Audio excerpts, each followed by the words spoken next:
and HR domain. And my favorite drink is Tender Coconut, one of them. How I associate with it?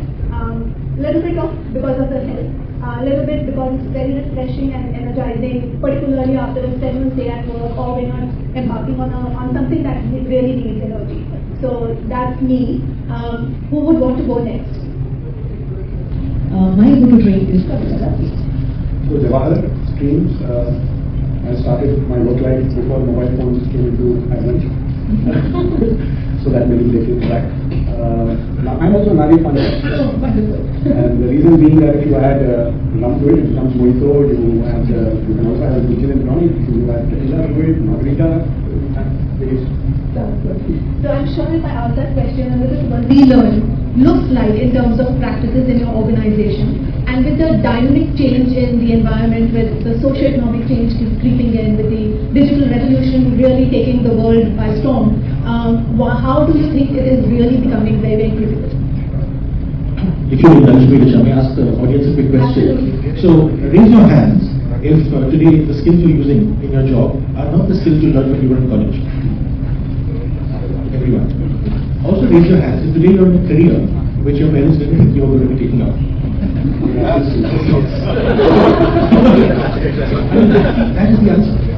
This whole cycle of learning, unlearning, relearning, etc. This is for all of us. It is evolution, and it is an evolution at an individual level. It is an evolution at an organizational level as well.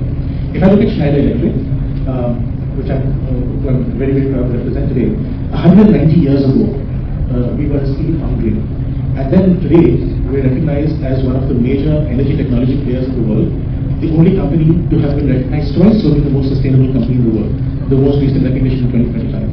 And on the way, we've been recognized as industrial engineering giant.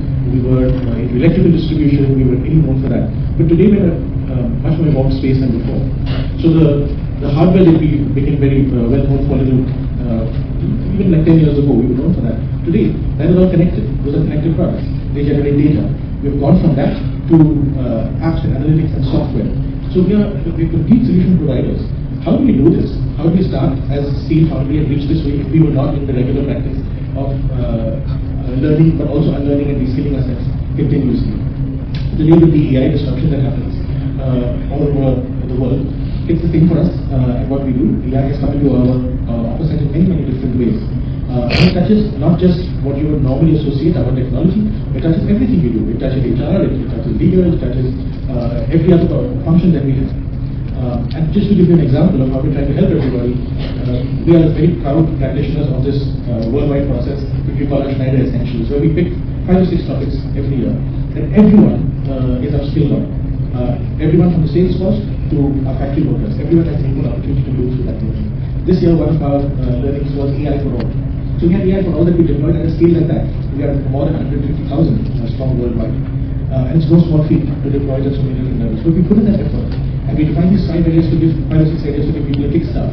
But in addition to that, there are so many other things that we also provide, which I'll speak about in the course of the discussion, which helps people to stay curious and helps people to stay on this journey of asking themselves, what is the next thing I need to drop and what's the next thing I need to pick up to stay relevant in my career and also in my company on the track of constantly inventing the future. Thank you. My customer is evolving, so my employee also has to evolve. The designs we offer, everything, the products we offer has to simply keep pace. Not only with the international trends, but our own consumers who are local. And India being India, we have a lot of hyper-localization that is required. So for us, it's an extremely innate thing that we are constantly looking at change. And with that comes the responsibility of also ensuring all our employees keep track. Then if I may highlight, we have our store customer representatives, but we also have a corporate C-suite. So our range is rather broad. And that's why what we offer across the board becomes very, very critical. And that's why I found your pulse code to be very relevant in our scheme of things. Because for us, drip feed is very important. Because of every changing trend, every change in style, color palette, fabric, my CRE needs to know. When you walk in as a customer, he should be able to tell you the fabric, the fit, what will look good on you, what combination works for you. And that is evolving with every drop we do. So for us, this thing is an innate trait that we live with on a constant basis, and all our learning teams are evolved towards it. So we follow retreat, where we push learning nuggets on a very regular basis. We also have regular connects to ensure that the whole team that is taught, right from the planning to the design team, is talking the same language. And that comes with a constant human connect. So here I would like to highlight, whether we talk AI, ever so now it has become important, what are we as humans bringing to the table? Right? How am I ensuring that I bring that element that the AI will come to? And I think that becomes a huge focus area for us as we move. Thank you, Kavita. My next question is... Change we talked about. Yeah. Apart from the geopolitical, I represent an IT services organization. So what we have observed is the clients have started to ask high discounts. They are saying that you people have an exposure to AI, you know how to make things better for yourself as well as your customers, and it has to be monetized in some way. And that monetization is, we don't know how to quantify, but you have to show that in terms of discounts. And in an environment where the client is not taking a 3 or 5 year term, now the tenure of engagement are shrinking, again because of the unpredictability of AI. It is actually a good way, because everyone feels that things are going at a very high speed and things can change fast. In that environment, they don't want to take something which they don't know what is going to be the case in 3 years from now. So they are talking about 12 months, 18 months.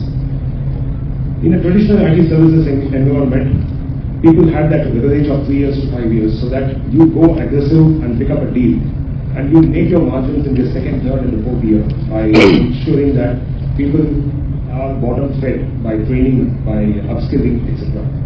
But in your tenure itself is 12 to 18 months, you have to give your best in that period. And the best cannot come with that learning or with that upskilling method. So there is a phenomenal change in the last 3 quarters that we are seeing, which is putting everybody on the edge. And this is making everyone to think, what can be done better? Added to that, the industry is stagnant for the 3rd year. If the industry is growing at 2%, 3%, in that case, you have to eat somebody else's profits or revenue. So that's the pressure everyone is in. The reason why I'm giving all these aspects is, this is the changing scenario which many of us won't talk from an L&D point of view. And when people say business expectation on L&D is to know what I am going through and how are you going to support me, this is a big shift. And in this big shift, how are you going to impart every member? We are all getting the right answers, saying that everyone should be curious, everyone should be agile, keen to upskill themselves, etc. But the key aspect is, until otherwise every member knows, what is it for me by doing this, what am I going to get? The entire shift is not very productive. So we have now gone into the extent of telling every member, whether it is a developer in the organization or a lead or a manager or a business head, what is in that they need to do in the next 2 quarters, which is going to give them an upskill, or they will be able to tide this current scenario that we are in, and also be prepared for the next. So to give an example, we are now seeing a trend, something called a testing law. People who knows the IT services and IT part knows, every code written by a developer, the tester is the one who actually tests and certifies. With the new AI thing coming in, the expectation from the client is, why do I need 2 different teams? Why can't the developer itself do the testing? And they are asking, with AI, we were told that development is becoming easy, so why not testing? So by doing this, the developers are expected to become testers. And this is a shift. And this shift is something that we need to give them an opportunity to quickly catch up to. So this is one example, shows the paradigm shift in terms of organization expectation to the members, and members support which they are expecting from the organization of what they are expected to do. And this is what we are trying to bridge. A long answer, but the complexity is very, very intensive. Yeah. And I think just that, to your point, it does require that in-depth analysis at different role levels as well. So, thank you. Alignment to changing scenarios is very fast. Every 3 weeks, something happens. Absolutely. Kavita, how are you driving adaptability and resilience as a strategy of learning and development function? Prior to that, I would just like to highlight here that one of the biggest things we are seeing, that as roles evolve, as people evolve, we also have a multi-generational population right? So we have 30 odd something, even a 10-year-old employee in the organization. And what we continuously hear from them is, I know my stuff, but how do I make my mark? Right? So upskilling on the functional aspects to a large extent comes naturally on the job. It is the people skills that we are highly focusing on. How do you interact? How do you make your stance? How do you get into a conversation or and without making it a conflict situation, but more of a resolution situation? So those are some of the things that we are consciously looking at as we map our career tracks for all our people. So anybody who enters our organization, we definitely know the competency matrix to a large extent. It's an evolving field, but we know. What we do map continuously is the skills they need to be people managers, right? And a huge focus for us lies there in terms of enabling them with the right emotional intelligence quotient, because somewhere the human aspect has to precede task, right? So that is inbuilt in our strategy. So at every journey or the employee life cycle, we have a touch point from the L&D point of view. So you could be a management training with us, we have a whole program for you. You might be a first-time people manager, we have a touch point for you. Another thing that we are consciously doing and shifting is coaching traditionally has been limited to our C-suite, right? You make it to the beginning, you've been there, done that, all the learning. What makes for you? Coaching, right? We are looking at it a little differently. Now, if you're taking a journey, you have learned a lot. You're already there. We are bringing in coaching for our middle managers, because they are the ones who are going to be engaged with the organization for a larger time. They are our future leaders. So we are equipping them through coaching. That's one extreme change that we are bringing out, and we are reaping the benefits of it also. And we see individuals see the benefit of going beyond just the skill level, but breaking the behavior barriers that are holding them back from going into larger roles. And I can so resonate with that, Kavita, because a recent incident, and there's a lot of, at least the basics of AI learning is, I think, is being rolled out in all the organizations. And one of my managers went and attended that session and was really floored by the learning that he got impacted. So much so that he organized a sub-session for his entire team. And I think the dual impact it had is, first of all, it became more personalized because he could now pick up examples from the day-to-day life of their own function rather than making it very generic. The second advantage that I realized is that all the people who look up to him in the team automatically adopted that learning, right? So I think it's so important that we empower and enable the people managers at every rung of the organization so that it can be a top-down approach as well that we can form.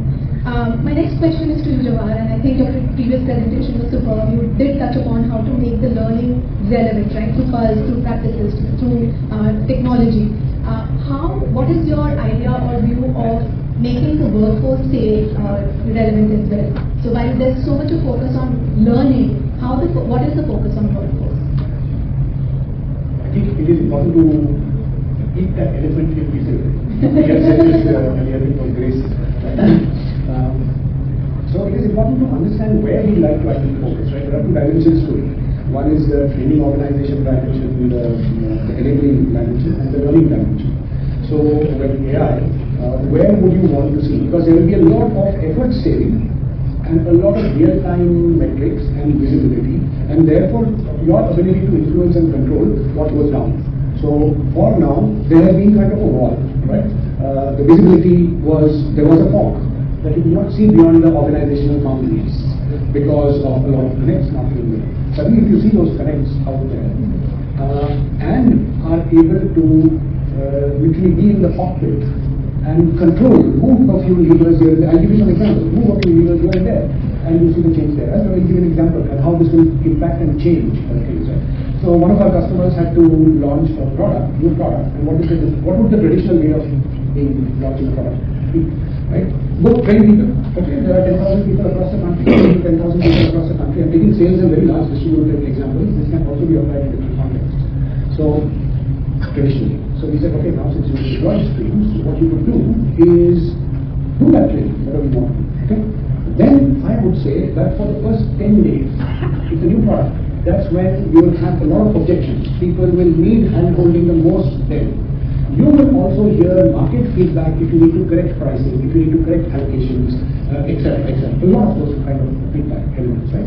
So let's gamify and say every day I will send you 3 questions. Very easy. The objective being to enthuse the entire 10,000 folks and stay top of mind with them. But they have a portfolio. So now learning suddenly becomes a revenue drive, and this has now become a practice with them. So when we start doing it like this, what you do is, whenever you launch something with momentum, and that momentum is felt and seen on the ground. So these are the kind of changes that will happen, right? And you experiment in small pieces. That's the example. Thank you, Jonathan. I think Sonal is very, very important as an L&D leader. While you can curate, you can strategize what kind of learning can be rolled out. Again, how do you keep your workforce curious about it, and how do you ensure that the workforce stays relevant in the organization as well? At Corporate, we're also an IT services and consulting organization. So it's really important that our team members are at the forefront of picking up the latest and greatest and are able to put their best foot forward, because only then can they offer the best to the client. So a couple of things that the organization that we've been doing is bringing about that mindset shift. Really, really important, because getting people to think about not learning how to use, but how to learn how to learn. Right? Like that's the biggest shift we've been trying to drive, and that's happening top down, which is really important. We're getting our leaders to talk about it. There is a new, we have a new AI and a leader in place as well to talk about why this latest and greatest is important. So really putting weight behind it itself. And from there, trying to make sure that all the relevant learnings are available, but getting people to talk about it in their leadership meetings, talking about where they're actually applying it, bringing about case studies, stories, and sharing that. I think that builds a lot of momentum. And the second thing is experimentation. As an organization, we've recently done a vibe coding month. So vibe coding is where non-IT folks like us can actually pick up AI tools and actually build something out there. So they're really simplifying. These are tools that help simplify and demystify this whole thing for non-IT folks. And we had like 200,000 of us who participated in this hackathon. We created a Guinness Book of World Records and all of that. So really creating those safe spaces for people to fail and learn quickly and experiment and try out new things. So that in itself has created a big shift and a momentum in the organization. So building that curiosity, building that learning mindset is something that's happening ground level. And also giving the safe space for them to fail. I think that's a great example to set. Any additional thoughts you have on this one? Set of something. Okay, I think that's fair. No, it's kind of similar for me when I look at Schneider Electric. The first thing to do is to ensure that we spark curiosity in everybody. Last year we had the opportunity to revisit even our organizational values, and we have these values called impact values: inclusion, mastery, purpose, action, curiosity, and teamwork. And two of the values that I'm really proud about on this framework are mastery and curiosity, which we see as a foundation for innovation in our company. Mastery meaning we want everyone to be really proud of something that they're really, really good at, something at which they can be go-to people. Curiosity is the counterbalance for that. You want to be constantly curious and not get so rooted in something that you're good at that you forget to see how it's evolving. And curiosity needs to balance that out. Now, what's the role that learning and development in HR at large can play in this? Is to see how you constantly spark that curiosity in everybody. It's hard as we grow in our lives and our careers. Sometimes it's not so easy to be curious because it takes effort. You have to be out there, you have to be learning and learning on a regular basis. But how the organization does this, how we try to do this at Schneider, is we try to make very real connections between the practice of curiosity and one's career. So we built something called the Open Talent Market some time ago, which is really based on skills, because we really believe that more than job titles and experiences, skills are moderators of our career. So what do we do in the Open Talent Market? Every employee has access to the Open Talent Market, and they can get ideas about what's the next thing they can do in their careers based on the skills that they have. And some, as all of you have also shown us, the skills that you have are constantly evolving, and sometimes career paths emerge for you which are not intuitive based on what you did before, but really based on what your skills will take you in the future. And so with the Open Talent Market, we give people ideas about how your career can evolve, what you can do next, and which skills to keep developing to get there. And we have a lot of cases of people who take unconventional career paths because they use skills to moderate their careers really. And we really like to advance more and more on this journey. And that's helping us to keep our employees on this state where everyone feels that, hey, I got to be curious about what's happening in the world, and I got to see what I can learn, because I don't know what to do next for my career. Thank you. My next question is to you, Rajesh. I think if you can help us understand what has been your approach to identifying the skill gaps in your business environment, and what approach will you adopt to kind of translate them into effective learning journeys or learning interventions? One of the key things that we found was everyone who's occupying a specific role, there is a next meaningful or logical growth path that they can achieve. So we picked up 4 tracks. First is the business analyst. The business analyst can become a consultant. And while consultant, Are you kind of curating your learning programs based on the identified training analysis? So one is our traditional training analysis that we definitely do. But given the evolving nature of our industry, what becomes critical for us that we stay in touch with all our stakeholders continuously, right? And add to that, Bani, the VUCA, the new topic that's coming, I think that is also very relevant to human beings right now, right? So I'd like to go back to the term resilience that we were using later on. So one of the core areas that we are continuously focusing on is resilience, because we are in a very, very fast-paced environment, right? So if you know the retail industry and especially the fast fashion industry, we have drops coming very, very frequently. So our teams are under constant pressure of learning and relearning. That is where we have to do a continuous dipstick with each of our stakeholders, and we logically we do it every 3 months. We go back to them, we check in with them, the current programs are running for them, and then we course it. But what does work for us is 2 tracks that we have been following continuously. One is which focuses on performance, right? Where we are enabling people to enhance the performance in their current roles. So our regular calendarized programs, which are the dipsticks that we do, that is what caters to our performance-related requirements. My next question is to you, Himanshu. I think with all the investment of time, effort, and most importantly, the tech deployment, which requires heavy budget, considerations as well in the learning programs, in the learning interventions, there is always this even more increasing need to determine ROI or the impact, right, that these learning programs have. What are some of the KPIs or key measures of success that you kind of track in order to ensure that the program is really effective and met its desired goal? So, 3 things really. Organize the sequence for discussion, make impact the beginning of the discussion. So don't start any learning intervention, and this is just contextually speaking, I mean, it might work similarly in your context, it may work differently. Healthy detachment from vanity metrics, so utilization, registration, completions, coverage percentage, things like that. Detach from that, change time to application, change real levers that might be moving. So how's CSAT moving, how's employee engagement score moving. Those are some things that I recommend that you check, and then have a 90-day roadmap to, from deployment to impact. Because if you take too long, if you wait for QBRs or HBRs, by then it might be too late, and the metrics that you may want to present may not be relevant, folks may not be interested in this. So those are some of my solutions.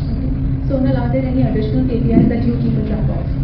Yeah, I think all that Himanshu mentioned is things that we try to do. Is I think learning measurement is an Achilles heel for all of us in learning and development, or even in HR, because being able to articulate what the impact is has always been something that we strive to get better at. And I think we've made quite a few strides. So anchoring all of our programs in business outcomes. That I think like you said, start with the end in mind. That should be the goal, because then we're able to articulate how we were able to contribute to sales, revenues, and outcomes. Second thing is, I think hygiene measures are important, but like really looking at how does it show up at the end in terms of performance, in terms of attrition reduction or retention and engagement that went up. And also using data storytelling. That's something that we've been consciously trying to do, talk about KPIs and talk about real behavior change. Being able to articulate where the change is happening, bringing in the manager's point of view on how the change is showing up, talking about team members and where they are able to show the behavior change, and being able to articulate that. I think talking about it in bigger forums, so we are able to really showcase that. That becomes a big thing. Thank you. Just one more. I think Jawahar has some success measures also to talk about. So very quickly in response to that, the example that I had given earlier, right? There was another key thing that I didn't say at that time. See, in the first 2 days itself, the headquarters knew that there was a particular functionality that most of the people did not understand. Okay, and then suddenly, overnight, it was turned on and refreshed. So what happens is the outcome is always measured monthly or quarterly, etc. there was no delay. They met their monthly targets and they could course correct in real time. So that's the function, right? Now, while all this is happening, we also, with all our clients, not only look at the end business outcome metrics, but you split that sales cycle. I'm talking about sales, again, it can be applied multiple ways. You split that into multiple stages of that funnel. And if there is a walk-in to time spent with that person as if getting tracked in retail, right? Or upsell or cross-sell, or somebody has come in, or conversions, walk-in conversions are very, very important, right? Conversions is a final metric. But there could be many other intermediate metrics. Once you know those intermediate metrics, which you don't track, your business knows this, and the business tracks. And the business will be delighted if you go and tell him that, okay, I know this person and this cohort, etc. I will go to train them. You will start making business impact, and suddenly you will be a big revenue impact driver.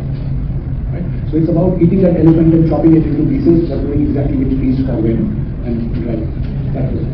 And I think the KPIs are extremely important to keep us on track, otherwise learning and curiosity can take us into different directions at all times.